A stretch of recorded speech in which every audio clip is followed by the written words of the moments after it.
This is an Extra 106.3 podcast. To hear more live and local content like this, tune into 106.3 FM or download the Extra 106.3 app. Extra 106.3 and a Second Chance Bail Bonds are proud to bring you Justice Unfiltered. Real conversations with real people from every side of the justice system. From the latest in law and order to the voices of those impacted, changed, and working to make a difference. This is where truth meets transformation. Now, it's time for Justice Unfiltered, presented by a Second Chance Bail Bonds on Atlanta's only conservative news and talk station, Extra 106.3 FM and the Extra 106.3 app.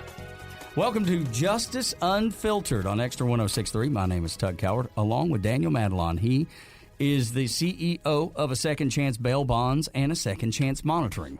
This morning, we have two members of his staff. Lyndi Schmidt, Director of Operations for a Second Chance Monitoring, and Jesse Fellabaum, Director of Operations for a Second Chance Bail Bonds. Man, we brought the big hitters out today. That's right. Well, That's I mean, right. what in the world? Expensive day for Second Chance That's right exactly now. right, man. Goodness gracious. minute. I love it. We'd gotten the conversation started before we even discuss anything. I have never had a cup of coffee in my life. And Jesse was a little surprised by that. And he That's asked a hot me, take right there. Yeah, it is. And let me tell you, most people can't believe it. Most people are like, what? You get up so early. They're like, I don't like the way it smells. I don't like the way it tastes. Lyndi, you feel the same way. I do feel the same way. I do not like coffee. However, I have had coffee. Yeah, right. I mean, I've had a sip here or there, but every time I'm like, oh. And then when it's brewing, I'm always like, boy, it smells terrible in here. What is going on? And Daniel, you're late to the game? I'm new to the game. You're a new adapter. Yeah, for a long time, I new adoption. never drank any coffee really at all. And then I don't know, all of a sudden here in the last year, I have like one of those coffee machines, and you're all fancy now. He's a little chemist. I mean, he's pulling shots. And Jess, you've seen this happen in real time? I've seen the coffee Yeah, maker. he's had coffee out of the machine. Oh, wow. You've been served. Yeah, what's funny, though, is Daniel went all in. It was not, a light blend or anything. It's double shot espressos, no additives. And that's where he started. Good heavens. So just pure caffeine. That's all I do. Straight to the espresso. vein. That's the way. Look, if you're going to do it, might as well do it. Yeah. Do it up big time. But, right. So I never have. And you've told me about this Mint Majesty from Starbucks that I need to try. Yeah. It's great. I mean, you talk a lot. Yeah, absolutely. For a living. That was not an insult. I know. But no, because it does happen with regularity. By the end of the week, I'm like, I kind of, scratchy throat. Try it. Mint Majesty. I'm going to give it I've only had one thing at Starbucks, and it was a hot chocolate. And it tasted like so thick syrup. I was like, "Oh, this is awful!" And I've never. That's the one and done there, Lyndi. I'm never going back. Pinkety drinkety. My 14-year-old swears by that. You look like a pinkety drinkety guy. So do I? I don't know if that's a compliment or not. What's that mean? I love it. So when we talk about a Second Chance Bail Bonds, a Second Chance Monitoring, it started out bail bonds and then has developed into an even more robust company with a Second Chance Monitoring. Why? I mean, I guess it makes sense as to why, Daniel, because there's a different avenue of the things that you already do successfully. Why would you not do this? But how did you decide, okay, we're pulling the trigger, this is what we're doing? Well, I mean, I think we just kept seeing our customers over and over and over that needed monitors that were it was in conjunction with the bond, and that's kind of what led us down that path, and kind of the rest is history from there. Lyndi, how long have you been with a Second Chance now? I'm working on my 8th year. 8 years. Jesse, you've been there how long? 2010. 2010. So it was about 16 years. Did I count that right? Coming up on 16. I'm not always the best at math, so you'll have to. Sometimes I have to get to you. You'll have to fact check me on some of that stuff, Sorry especially on the fly. Didn't mean to stress the brain early like that. Dude. I'm telling you, and I'm easily stressed. My brain's easily stressed. But Lyndi, we'll start here with you. How'd you end up there? Because before that, customer service. Yeah. So before this directly, I worked for a technology company. And then I took some time away to be a stay-at-home mom. Okay. And I love that because that is a real job. Yes. Holy cow. If there's ever a real job, that's it. I agree. But I kind of missed human interaction, people that could actually talk to me and didn't need, snacks or milk. So I went on a journey to look for something part-time. And oh, you failed. I did. If that was what you're going after. Yeah. I failed miserably. I applied for a couple places, landed my dream job in the tech world, and cried the whole way home from the interview. And my husband was like, "What is wrong with you?" And I was like, "I don't want to do this." And your dream job, you cried on the way. Yep. Your dream job, you got the interview and then decided in what? How long was the interview? An hour? It was about 2.5 hours. 2.5 hours. It was off at 285. And but you knew in 2.5 hours, like, my dream is not my dream anymore. Well, I got the job, and I immediately got on 285 to go home. I was living in Paulding County at the time, and there was a wreck. Shout out, Paulding. And shout out 285. There you go, 285. Always a standstill. Yeah, let me tell you, always. And I was there for 45 minutes and went 1 mile, and my husband called to ask how the interview went, and I just started crying, and he was like, Again? "What is wrong with you? You've worked so hard for this." And I just said I don't want it. So when I got home, I just called the recruiter back and I said, "I appreciate everything, but I've decided that this is not a match for me." And the very next day, I took my children to my mom's house for a couple of hours, and I opened up my laptop and I applied for this job. And it was through a recruiting agency. It was 12 hours a week, and it was to process payroll. That was it. And I was like, I can do this. I can still be at home. I can come in. Love it. It's a great compromise. Yes. And I interviewed with Daniel and Ryan in our Cobb office, and I asked more questions than they asked me. And when I left, I called the recruiter and I was like, "I want this job." And she was like, "Okay." And she was like, "It doesn't bother you that it's a bail bond company?" And I was like, "No, not at all." Yeah. And it took about 2 weeks, and I came in, and the first week was 12 hours. The second week was 12 hours. Then it was 30 hours. Then it was 40 hours. And then it's... Well, hang on. How does that happen? Should I be asking y'all the question? Because she was really good at it. There was a need. Okay, and all right. So There was she definitely was a need. a quick study. Yeah. And it made sense. And you met the need, and then I was just the very hours intrigued. continued. I was very intrigued. Yeah. And I sat with Jesse a lot. Jesse was still in the bonding seat, so I wanted to learn everything that he did. So I kind of became his shadow, learned what he did. I thought it would be easier to help recruit as we were expanding. And then when we started expanding into new locations, we bought Walton, Barrow, Newton, Gwinnett, and Daniel allowed me to be a part of that transition. And that's when I took over operationally. Mindset wise, it was no longer about payroll and hiring. It was about how can we do this more efficiently, and really worked alongside Jesse, and we built out programs. I was the spreadsheet person. Jesse gave me a ton of crap because he hated spreadsheets and I wanted everything in a spreadsheet. And so it just kind of grew from there. And I did that for a little bit, and then Daniel dabbled into the ankle monitoring world, and I was kind of at an impasse. We had another... What do you mean an impasse? Do I stay in HR or do I try something new? There was a need for both. Were you intimidated at any point? No. See, that's good, because I think there's something about, and I'm sure y'all can speak to this too, there's something about being comfortable doing what you're doing, right? But you don't necessarily grow when you're doing what you're doing, or doing what you're comfortable doing. If you don't get yourself out of your comfort zone. It's funny because my son is in college, and he's a business major, and he told me all the things that he wanted to do for an internship. And I was like, here's why I don't think you should do any of those. You're comfortable doing all those. How do you grow if you're not in a position to grow? If you're not if something comes your way and you know how to do it, there's no growing the brain. You're not thinking differently. You just do. It's just, and I'm not saying that that's a bad thing, but you're not growing from it. And Lyndi, obviously, you recognize that too. Absolutely. I sat down with Daniel and I just said, I want to be here until I retire. Wow. And so I need to do more. You knew that. I've known that for quite some time. I don't know that I want to be where I am when I retire. You know what I mean? Like I expect that I will be, but I don't know. I mean, that's pretty bold. This started off, Daniel can back me on this. This started off with, you have me for 10 years. We're now 8. And we still have her for another 10. So, That's right. The retirement deadline, that's a It's moving flexible. goalpost. It's flexible. I'd like to think it's because she really likes what she's doing with us over here. Well, and she has great company to hang out with, right? I mean, you guys are the coolest. She's a great addition to it. He's still to a on the good clock. thing. So, yeah. I love it. No, I think it's awesome being able to recognize that that you wanted to grow, but you found the right place to grow, right? And I don't know that many people.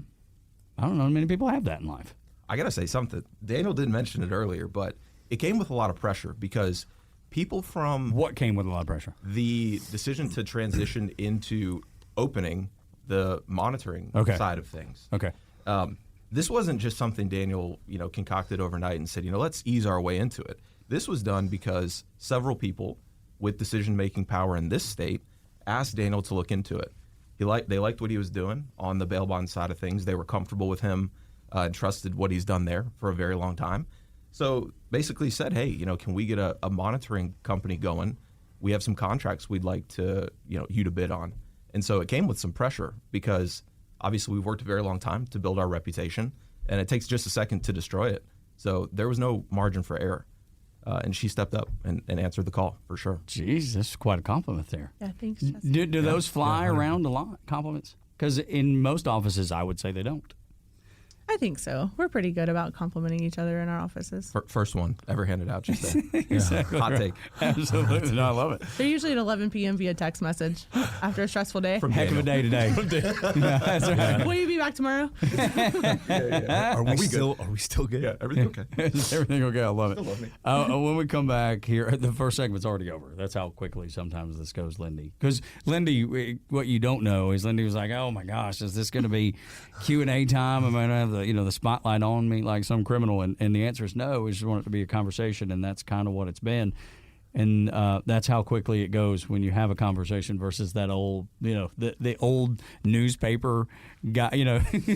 I've written down 15 questions, and here they are. Where do you see yourself in 5 Yeah, years? exactly. We're gonna read them verbatim. Yeah. No, we have conversations on Justice Unfiltered. I want to come back and ask you what drew you to the criminal justice space, and why you've remained passionate, Lyndi, about that work next on Justice Unfiltered with Daniel Matalon, the CEO of a Second Chance Bail Bonds and a Second Chance Monitoring. We've got Lyndi and Jesse with us too. My name is Tug Cowart. This is Extra 1063.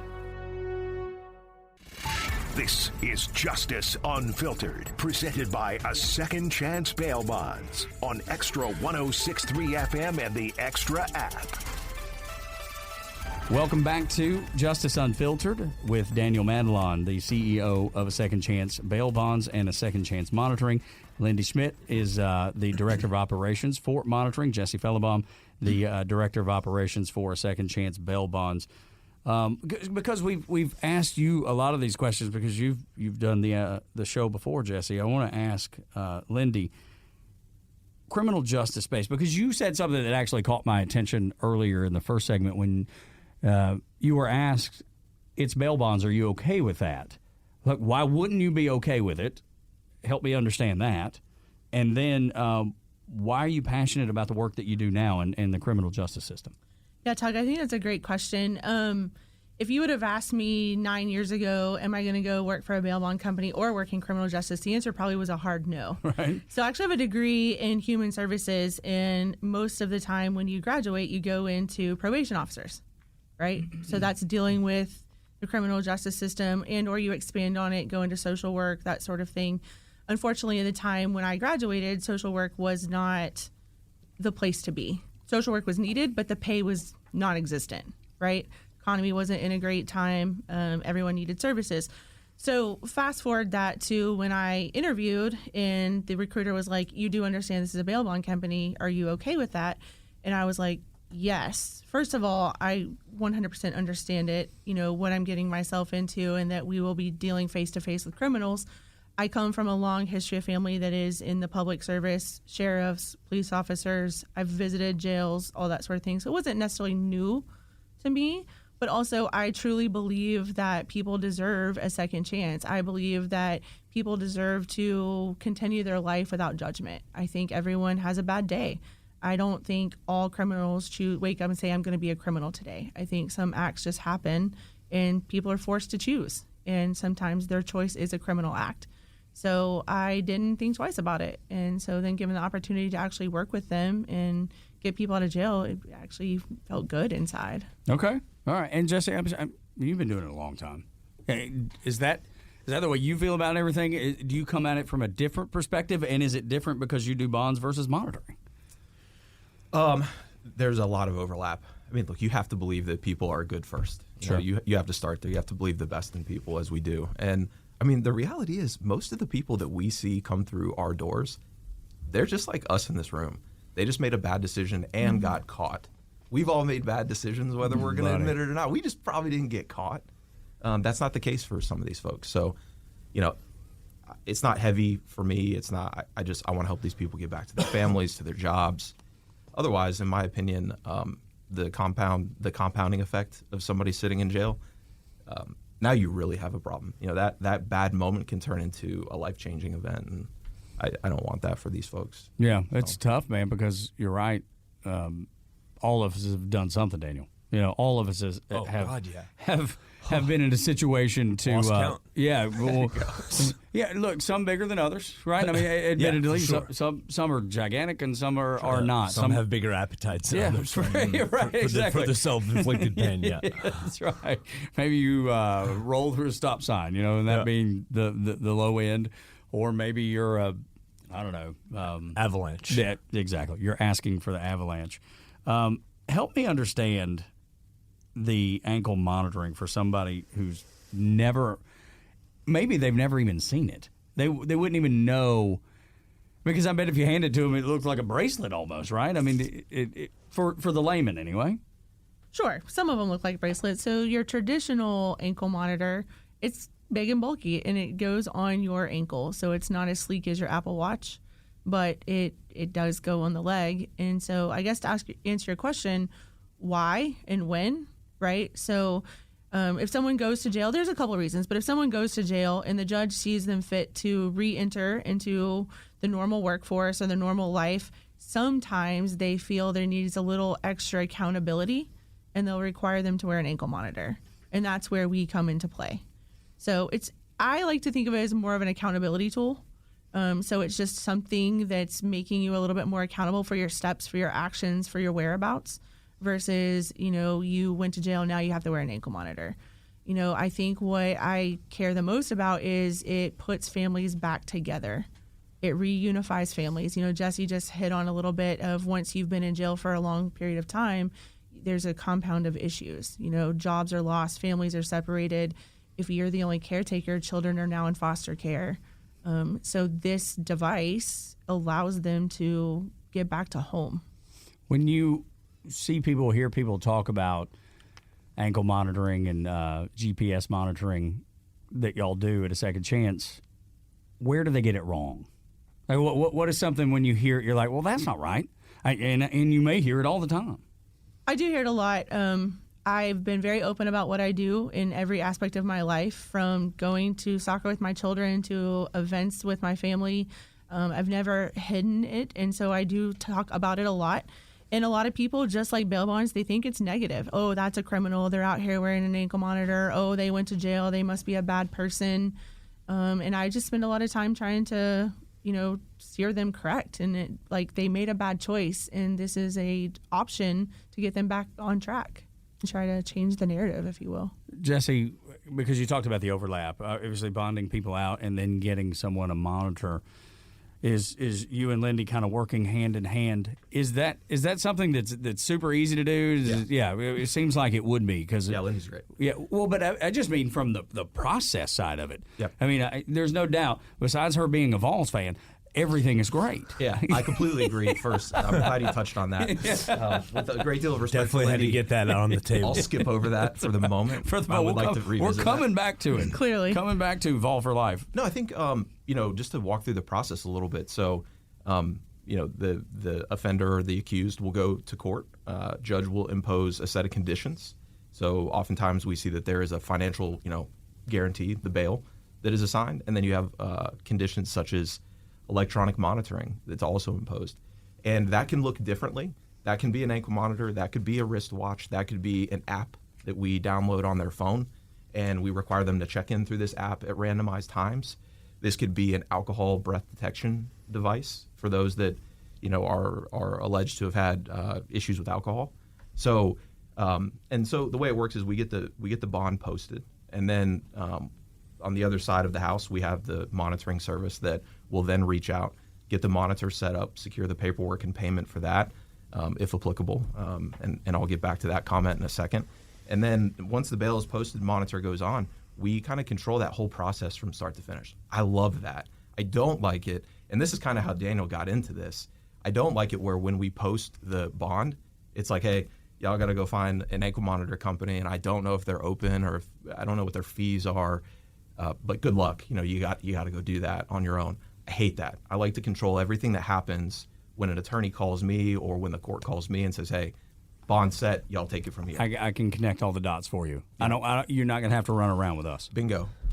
Bingo. One-stop shop, a little bit. It's quick. It's what we use that term. Oh, really? Perfect term. Completely accidental, and but I'm glad. Boutique is the other part to it. I touched on a few devices that we offer, but that's something that's unique about us. A lot of companies out there, they just have an ankle monitor, and in some cases that works. But we're trying to customize as much of this as we can. That's exactly right, to meet the need. Yeah, so, because there's a difference in continuous alcohol monitoring and then the breath test, right? And I assume, as a guy that does not know, and the reason that it's good to do the show, because I think there's a lot of people that don't know, I had no idea that the continuous monitoring even existed. Yeah. Like, I'm today years old when I found that out. Yeah. And I did have a friend who had gotten himself a DUI, and in his car was the breathalyzer test, right? He had to do that before he cranked. So I knew that existed. And he's a dear friend for many, many years, and he did his time, got himself squared away, and and hasn't dealt with that again. But I didn't know that those were two different things. So why would I know? I'll tell you the other misconception that's pretty common is a lot of people think that when you hear, ankle monitor, it's home confinement. And sometimes that is the case, but oftentimes, Lyndi can speak to this, folks are allowed to continue on their normal lives, everything the same, but they're wearing an ankle monitor, so that way the court has record of what they're up to. How do those parameters get set up, Lyndi? Like, you know what I mean? Like, okay, I have to either stay at home, or B, I know, I'm sure y'all know where the person's occupation is, like where their job is. So you're going to allow by GPS home, work, grocery store. How do you set up those parameters? How is that done? Yeah, so that's a really good question. So we don't actually get to pick the parameters, the judges do. So when you're released, you're given something called a bond order, and in the bond order, it gives the specifics, right? There's a caveat to that. We work with accountability courts, which we can touch on a little bit later, and their parameters are a little different. But essentially, yes, the judge says you can do X, Y, Z, and so the system is designed to create zones. And so you're allowed to either leave or enter zones, or there are zones you're not allowed to be in. So if you're allowed to be there, it's called an inclusion zone, somewhere you can be included, somewhere you can go. So for instance, if you're on house arrest, but you're allowed to work, right? So let's just say, Tal, you're wearing a monitor, but you have this job here, right? So I know that you're here Monday through Friday, 6 a.m. to 2 p.m. So I would put a zone, an inclusion zone around you, and I would expect that you leave your house approximately at 5:30. And you would show up here and you would remain here for the duration of your shift, and then you would drive straight home. So the system is designed to track you the entire time, and when you don't show up at those zones, it creates an alert for our team to work. And so then that's when our team springs into action and takes it from there. It seems like a great process for somebody that knows they've done wrong, wants to get it correct. Not that they won't ever make another mistake, but especially because you brought up accountability courts. I mean, I see DUI cases. Obviously, that makes sense. People going to treatment, that would be part of the zone. Yep. Maybe picking up their kids as part of the zone, which makes perfect sense to me. Accountability courts. I don't know that I know much about that. I think you brought that up, but help me with that. Yeah. So within these counties, there are different variations of accountability courts. These are courts that specialize in treatment for and oversight for a specific need. So you have DUI court, you have drug court, you have veterans court. The list goes on, and each county is a little bit different about the services that they offer. A lot of it has to do, frankly, with financially what they can afford to offer. But these courts, again, it's a participation that this person qualifies into. Oftentimes, their attorney will get them qualified to go in, and then they adhere to a certain set of conditions for some period of time, perhaps a year, let's say. And if they check all the boxes and do everything what they're supposed to do, they actually graduate. And we support those accountability courts because oftentimes there's another layer of supervision that is required, particularly early on, One thing that Daniel and Lyndi have been super, in my opinion, influential in is approaching some of these counties and saying, hey, maybe we can revisit how long these monitors stay on, which frankly is to their detriment, because the longer the monitor is on, let's be honest, it's more money in our pocket. They're trying to lead with what's right, not with what's profitable. And that's honorable, in my opinion. Not many people doing that. No. I bet. Especially not in our space. I mean, quite do you frankly. want to rip the Band-Aid off, or do you want to actually fix the problem? And that's I like to fix problems. So No, it's really that's smart. just- What about, Lyndi, people that say, I got this bracelet on and I used Listerine and now it's saying that I've broken my agreement. Good question. Yeah, Tug, is a great question. I think it's the age-old question. A couple of things. Jesse and I spend a lot of time kind of debunking these myths. It's kind of fun. We think we're mythbusters. We go out there. I feel like a TV show I spent out of this. Like, follow, subscribe. Catch us on Instagram, Facebook, TikTok, X, whatever. We truly have worn all of our devices. We've utilized them in every capacity, and we've gone out there with some of the most misconceptions out there and pretty much defunct them, right? So the Listerine, it's not how it works. You would have to drink gallons of it. And think about Listerine, right? What do you do with it after you use it? Spit it out. Right. You're not swallowing it. Yeah. So it's not going to register. Jesse even did the kombucha, whatever, how you say Kombucha. that? Yeah. Okay. You know about Test. this? They I said don't that. think I do. Yeah, I can't. Well, you can't just leave me hanging. You could, There's a fermentation process in kombucha, which is a part of the health component to it. But therefore, a byproduct of that is that it has small trace amounts of alcohol in it. And so there have been people that have gone into court and said, Your Honor, I just drink kombucha a lot, and that's why I failed. popped. And for the simple man, the way to understand this is these devices, they are so smart. They are registering the ups, where it plateaus, where it tapers off. The way that alcohol metabolizes in your system is pretty consistent, regardless of how heavy you are, or man, woman, doesn't matter.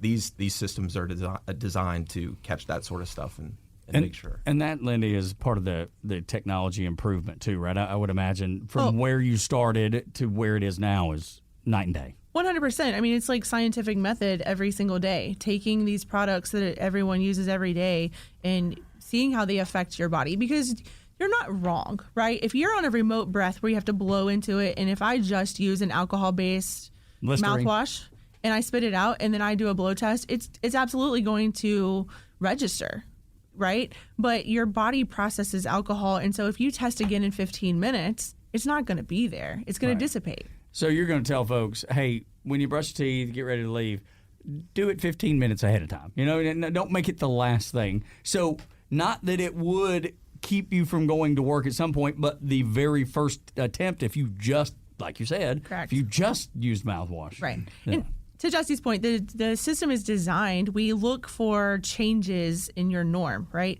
So if you're wearing a continuous alcohol monitor, it's pulling a sample approximately every 30 minutes.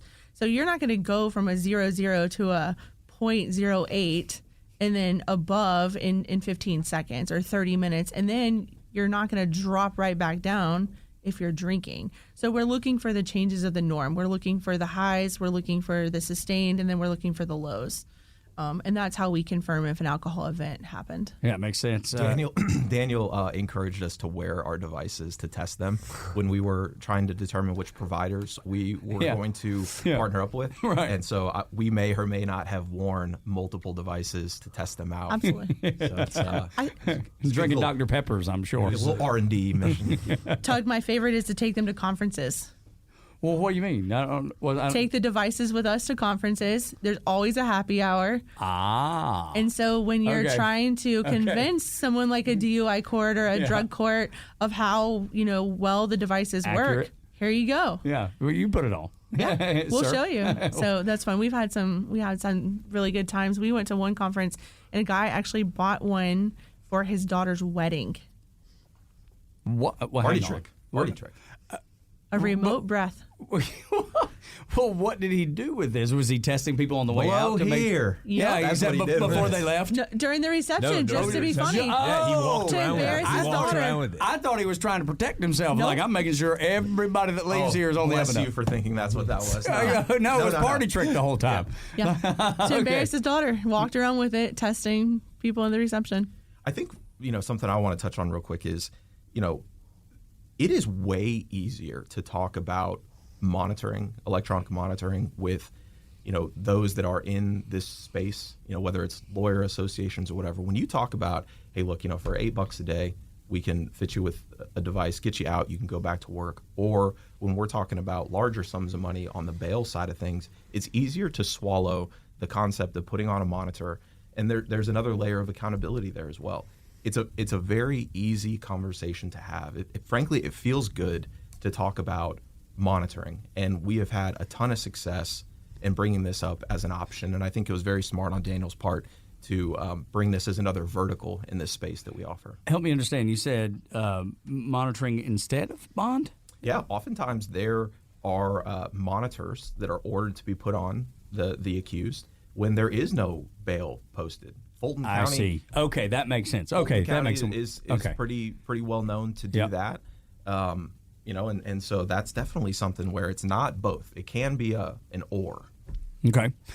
Let's go behind the scenes. Yeah. A little peek behind the curtain of what happens at a second chance bail bonds and a second chance monitoring. This is Justice Unfiltered on Extra 106.3. Our guest, Lyndi Schmidt, Director of Operations for Second Chance Monitoring, and Jesse Fellabaum for a second chance bail bonds. Of course, the CEO, Daniel Matalon, with us here.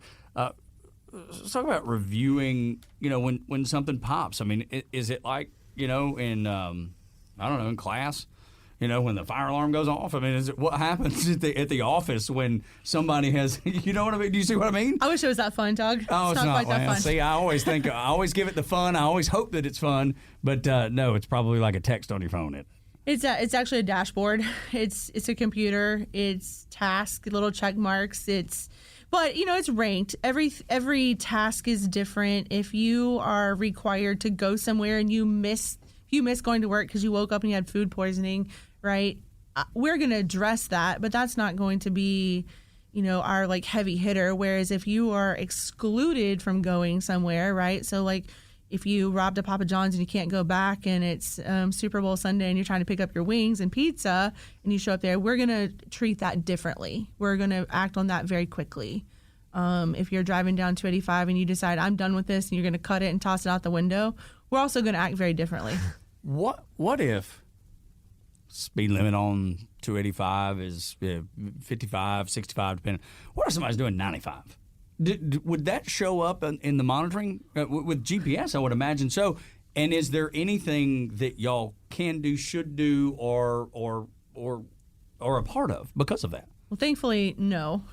It does show. Well, I was just wondered if that breaks someone's commitment to being straight-laced and doing the right thing. It's a great question, Tug. No, it doesn't. I'll tell you where it impacts, though. It does show, right? So, but it's not going to show me if you're speeding. I'm not going to get an alert because you're speeding.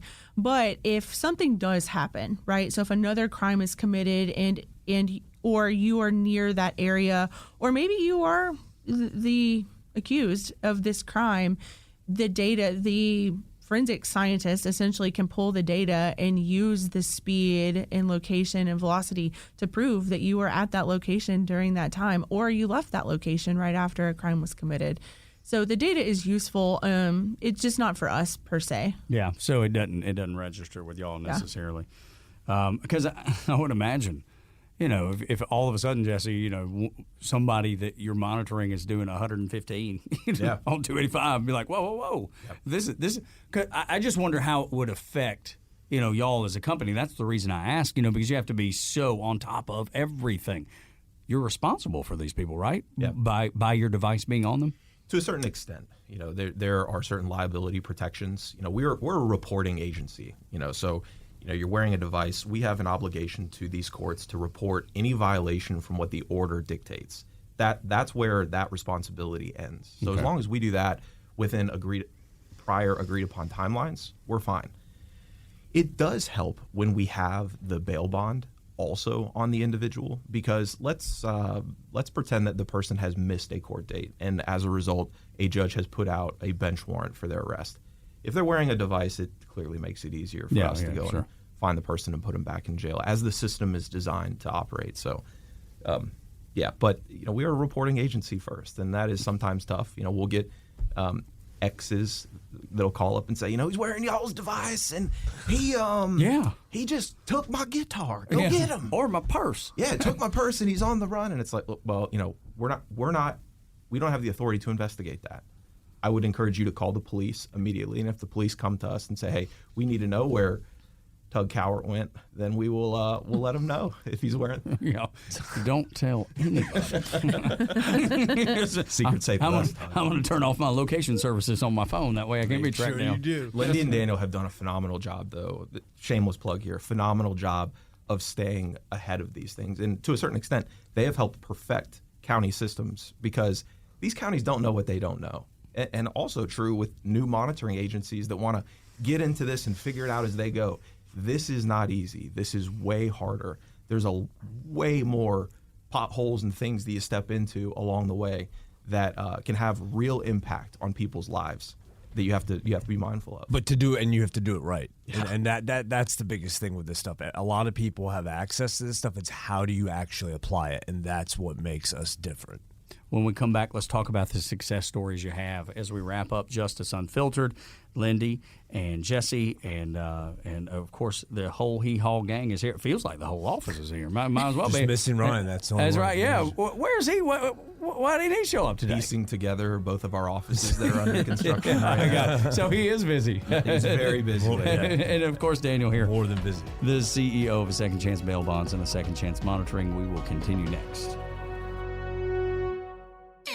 Now back to Justice Unfiltered, presented by a Second Chance Bail Bonds on Extra 106.3 FM and the Extra app. Welcome back to Justice Unfiltered with Daniel Matalon of a Second Chance Bail Bonds and a Second Chance Monitoring, and Lyndi and Jesse, who runs those two entities for Daniel and does such a great job. My name is Tug Cowart. I want to talk about the successes that you've seen, because I know there has to be something that you're like super proud of, like that people should know about. Tug, there's so many success stories. I don't even know where I would start. I think that success stories is what keeps me going every single day. Two things I think I would hit on, probably hit closest to home, is teaching courts and accountability courts in industries that this is a tool.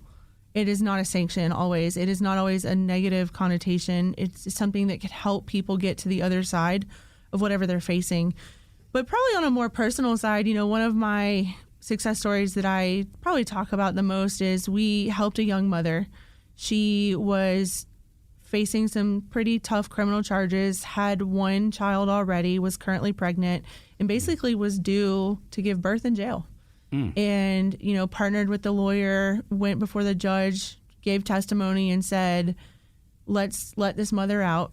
Let's reunify with the current child. Let's give birth. Let's try to do this a more humane way. And it's easier on the courts as well, right? We know where she is all the time. She was able to get into some drug classes while she was out on the monitor, was able to get a job.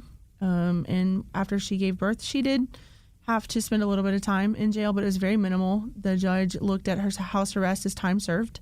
And is thriving at this point. Is that something that y'all can help foster? Because you said teaching courts, and I find that fascinating and interesting.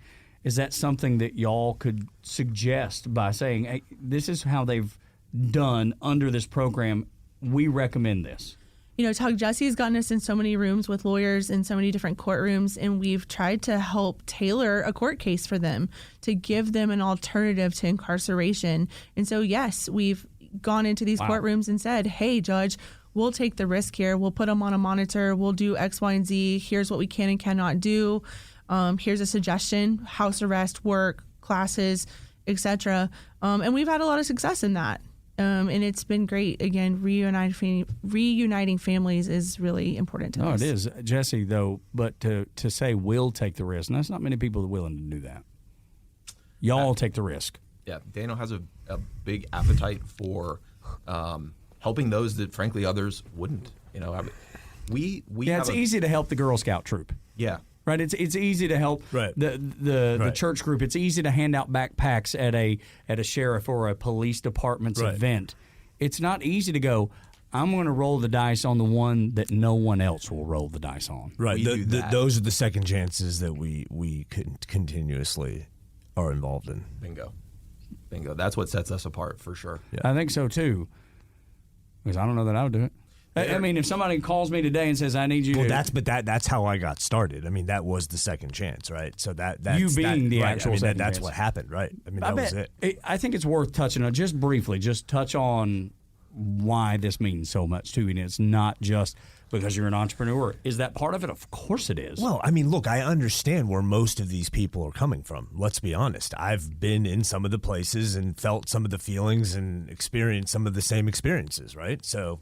Yeah, I don't think many people realize that when we do this, because if you were to listen to it, it's just like, Daniel's the guy that's got it all together, and he does, but it wasn't always that way. And you've been very honest and open about that. It looked very opposite from what you're sitting in front of right now. I can promise you that. But I think that's so important for people to understand when you're listening to this show. It's not just a guy that is like, oh, I'm starting a business and the business turned out perfectly and my life's perfect and everything's gone swimmingly.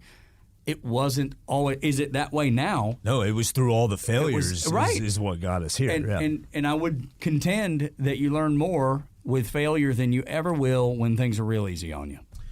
There's this one case that sticks out to me. It's old now, but this young man, he was at the peak by everyone's definition. I mean, this guy he was a NASCAR driver, all the money in the world, great looking guy. He was set and fell into addiction, and it took him down. And took down I think it was his girlfriend at the time, now his wife, took him down and ended up in jail in Cobb.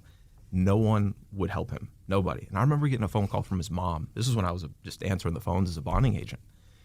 And I could just tell, like, this is a situation we should help out with. Although technically it didn't check those boxes that most bonding companies look for.